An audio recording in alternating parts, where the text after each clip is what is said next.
होनी चाहिए। ठीक है, अगर आपके पास एक्स्ट्रा रखी हैं बाईपोलर तो वो एक्स्ट्रा रख लें, एक या दो, बाज़ों का तो एक मतलब काम करना भी छोड़ सकती है। ठीक है, उसके बाद हमारे पास टावल पैक होने चाहिए, गाउन पैक होने चाहिए, और हेडलाइट होनी चाहिए, डायथर्मी होनी चाहिए, सक्शन होनी चाहिए। ठीक है, ये चीज़ें होनी चाहिए। अब मैं आपको दिखाता हूँ मतलब वो जिन चीज़ों के मैंने नाम लिए हैं वो हैं क्या चीज़। ठीक है जी, ये हमारे पास ट्रिक्यास्मी सेट है।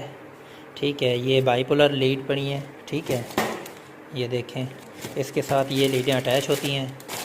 ठीक है, ये डायथर्मी में अटैच होती हैं इसमें। ठीक है, और ये दो हेडलाइट हैं, और ये हमारे पास मेन लाइट हैं जो कि फंक्शनल हैं। ठीक है, और मैंने शोल्डर रोल के लिए, नेक रोल के लिए ये रखा हुआ है। ठीक है, ये शीट रखी हुई है, इसका हम रोल बनाएंगे। ये हमारे पास टावल पैक है, ये गाउन पैक है। ठीक है, टावल पैक और गाउन पैक ये दोनों पड़े हैं।